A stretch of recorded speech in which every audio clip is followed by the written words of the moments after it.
अल्हम्दुलिल्लाह नहमदुहु व नस्तईनुहु व नस्तगफिरुहु व नु'मिनु बिही व नतवक्कलु अलैहि व नऊज़ु बिल्लाहि मिन शुरूरि अनफुसिना व मिन सय्यिआति अमालिना।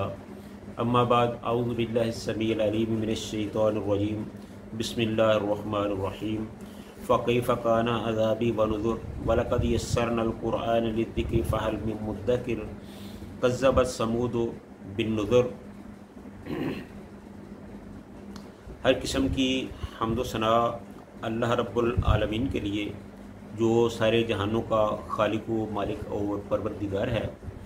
बेशुमार लातदाद दरूद व सलाम इमामुल अंबिया हबीब खुदा शम्सुज़्ज़ुहा बद्रुद्दुजा सरचश्मे सब्र व रदा पैगम्बर रब्बे अर्ज़ व समा वाली पतहा हज़रत मुहम्मदुर रसूलुल्लाह सल्लल्लाहु अलैहि व आलिहि वसल्लम की ज़ात वाला सफ़ात पर।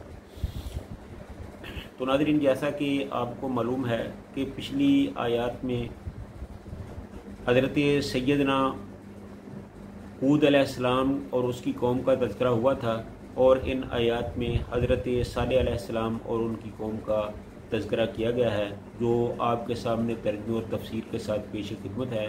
तो हस्ब साबक आपसे गुजारिश है कि हमारी इस गुफ्तगू को ख़ुद भी सुने और दोस्तों अहबाब तक भी इसको पहुँचाएँ, शेयर करें। अल्लाह के प्यारे दीन की प्यारी बातें ज़्यादा से ज़्यादा लोगों तक पहुँचाएँ, ताकि हो सकता है कि आपकी और हमारी ये मुश्तरका काविश अल्लाह ताला को पसंद आ जाए और ये चीज़ हमारे लिए आखिरत में निजात का बायस बन जाए। तो अल्लाह ताला फरमाते हैं, तनज़िउन्नासा कअन्नहुम आजाज़ु नख़लिन मुनक़इर फ़कैफ़ कान अज़ाबी व नुज़ुर व लक़द यस्सरनल क़ुरआन लिज़्ज़िक्रि फ़हल मिन मुद्दकिर कज़्ज़बत समूद बिन्नुज़ुर। अल्लाह ताला फरमाते हैं कि तनज़िउन्नास कअन्नहुम आजाज़ु नख़लिन मुनक़इर, वो लोगों को इस तरह उखेड़ डालती थी गोया उखड़ी हुई खजूरों के तने हैं। ये उस हवा का ज़िक्र हो रहा है जो हज़रत हूद हज़रत सालेह अलैहिस्सलाम की कौम पर अल्लाह ताला की तरफ से नाज़िल की गई थी। फ़कैफ़ कान अज़ाबी व नुज़ुर, सो देख लो कि मेरा अज़ाब और डराना कैसा है। ये उन लोगों के लिए है जो अल्लाह के नबियों की बातों को नहीं मानते और उनको जुटलाते हैं। वलक़द यस्सरनल क़ुरआन लिज़्ज़िक्रि फ़हल मिन मुद्दकिर, और हमने कुरान को समझने के लिए आसान कर दिया है, तो कोई है सोचे और समझे। बाद लोग कहते हैं कि कुरान को समझना बहुत मुश्किल है, इसलिए हमें इसमें नहीं पढ़ना चाहिए, लिहाजा सारा इंसान की सारी उम्र गुजर जाती है और वो कुरान को खोल कर नहीं देखते और तर्जुमा नहीं करते। ये इनकी बदकिस्मती है। हालांकि अल्लाह ताला ने फरमाया कि हमने कुरान को इंतहाई आसान कर दिया है, क्योंकि ये कुरान ही था जिसको रसूलुल्लाह सल्लल्लाहु अलैहि वसल्लम ने अपनी कौम के सामने पेश किया, और बहुत से खुशकिस्मत लोगों ने उनको कबूल किया और बहुत से बदकिस्मत लोगों ने इनको रद्द किया, क्योंकि कबूल करने वालों की भी बुनियाद यही थी कि ये कुरान इंतहाई आसान था। जैसे ही उन्होंने सुना उनकी समझ में आ गया, और इनको रद्द करने वालों के पेश नज़र भी यही चीज़ थी कि वो जैसे ही उन्होंने सुना उनकी समझ में आ गया और उन्होंने समझा कि ये बातें हमारी अना के ख़िलाफ़ हैं, लिहाजा उन्होंने इस चीज़ को मानने से इनकार कर दिया। लिहाजा समझ में आने वाली बात यही है कि कुरान अल्लाह ताला ने समझने में इंतहाई आसान बनाया है। इसका तर्जुमा और तफसीर हमें करनी चाहिए, पढ़ना चाहिए। बल्कि मेरा तो आम लोगों को मशवरा है कि वो दिन में खा एक आयत को तर्जुमे के साथ पढ़ें, तो इस पर ज़रूर तवज्जो दें। इंशाअल्लाह ताला अल्लाह ताला कुरान के सिलसिले में, दीन के मामले में आपकी रहनुमाई फरमाएगा। कज़्ज़बत समूद बिन्नुज़ुर, समूद ने भी हदायत करने वालों को जटलाया, यानी अपने रसूल की बातों को जुटलाया, जिसका उनको खमियाजा भुगतना पड़ा। तो समूदियों ने हज़रत सालेह अलैहिस्सलाम को जुटलाया और तअज्जुब के तौर पर महाल समझकर कहने लगे कि ये कैसे हो सकता है कि हम में से ये एक शख्स के ताबेदार बन हम अपने में से एक शख्स के ताबेदार बन जाए। आखिर इसकी इतनी बड़ी फजीलत की वजह क्या है? फिर इससे आगे बढ़कर कहने लगे कि हम नहीं मान सकते कि हम सब में से सिर्फ इसी ایک شخص پر اللہ کی باتیں نازل کی جائیں۔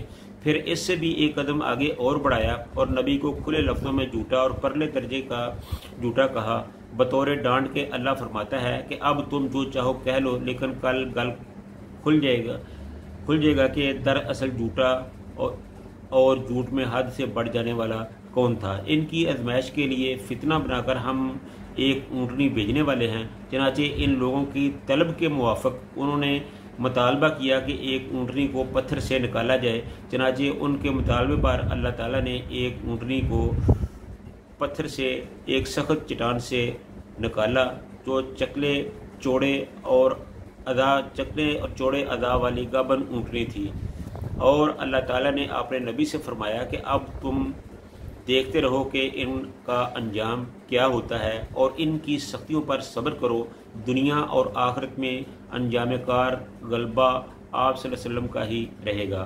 اب ان سے کہہ دیجئے کہ پانی پر ایک دن تو ان کا اختیار ہوگا اور ایک دن اس اونٹنی کا، یعنی جب پانی پر باری مقرر کر دی گئی کہ ایک دن اونٹنی پانی پیے گی اور ایک دن جو ہے وہ پوری قوم جو ہے وہ پانی پیے گی، یعنی جب اونٹنی نہ ہو تو پانی موجود ہے اور جب اونٹنی ہو تو اس کا دودھ حاضر ہے۔ تو انہوں نے مل جل کر اپنے رفیق قدار بن سالف کو آواز دی، اور یہ بڑا ہی بدبخت شخص تھا جسے قرآن پاک میں سورہ شمس میں اذن بعث اشقا کہا گیا ہے، یعنی ان کا بدترین آدمی تھا۔ اس نے آ کر اسے پکڑا، اس اونٹنی کو پکڑا اور زخمی کیا۔ پھر تو ان کے کفر و تکذیب کا میں نے بھی پورا بدلہ لیا۔ جس طرح کھیتی کے کٹے ہوئے سوکھے پتے اڑ کر کافور ہو جاتے ہیں، انہیں بھی ہم نے بے نام و نشان کر دیا۔ خشک چارہ جس طرح جنگل میں اڑتا پھرتا ہے، اسی میں انہیں بھی برباد کر دیا۔ یا یہ مطلب کہ عرب میں دستور تھا کہ اونٹوں کو خشک کانٹوں دار باڑے میں رکھا جاتا تھا۔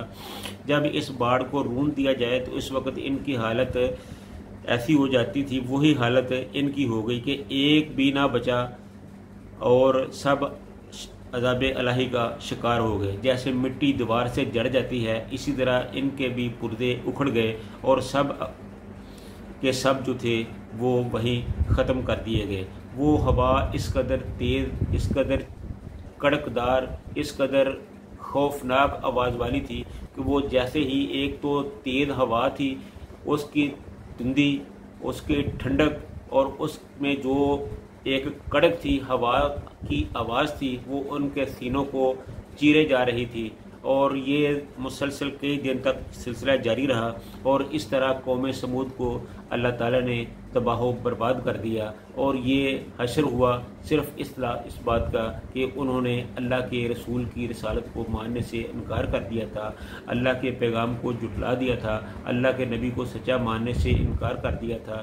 تو یہی بات اللہ تعالیٰ نے مکہ والوں کو سمجھائی کہ دیکھو، اگر تم میرے رسول کی مخالفت کرو گے تو پھر سمجھ جاؤ کہ جس طرح عاد اور سمود کے لیے میں نے عذاب بنایا تھا، اس طرح تم بھی کسی نہ کسی عذاب کا شکار ہو جاؤ گے۔ اس لیے تمہارے لیے بہتر یہی ہے کہ تم میرے نبی کو مان لو، اس کی شریعت کو، لائی ہوئی شریعت کو مان لو، اس کے احکام کو مان لو۔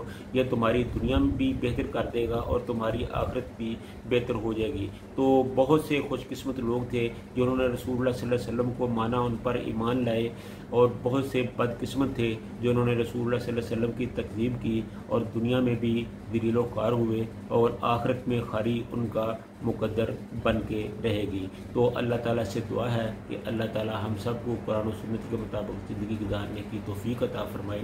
وآخر دعوانا ان الحمد للہ رب العالمین۔